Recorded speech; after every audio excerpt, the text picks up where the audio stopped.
Good morning, everyone. It is Thursday, the 24th of June. I spoke a little yesterday about how God cares for us and loves us. God has a plan for our lives.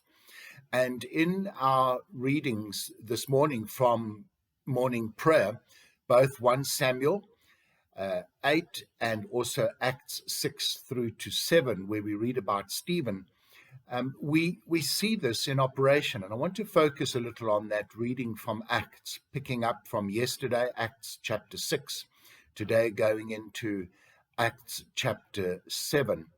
And Stephen, of course, is the disciple of Christ, one of the apostles, who is eventually stoned to death. And it is a man called Saul, who later becomes Paul, who is part of the crowd watching and supporting what is happening.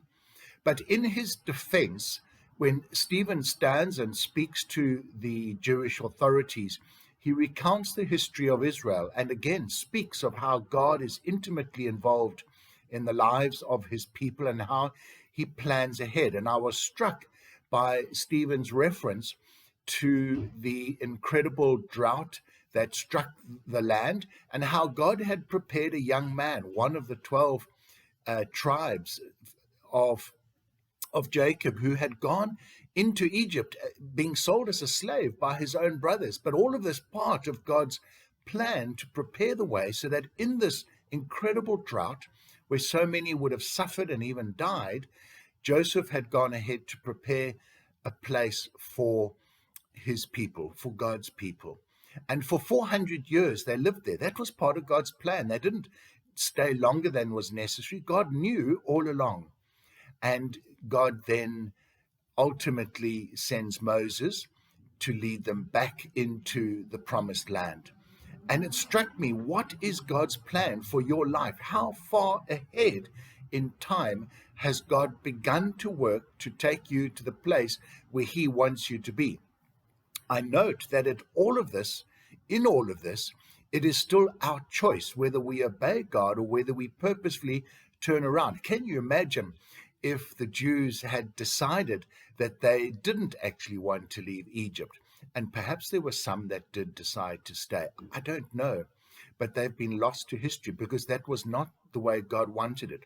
So the Jewish people had a choice, and they chose what God was prompting them and directing them to do.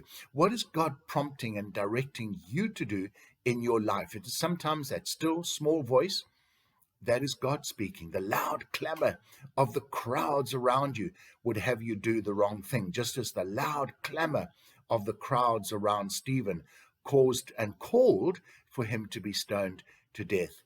And I'm not sure that that was God's plan, but that was the consequence of people not hearing God. Stephen died a martyr's death, but left an incredible legacy and teaching behind. So folks, in conclusion, what is it that God is wanting to do in your life? How far ahead in time has he begun to plan and prepare?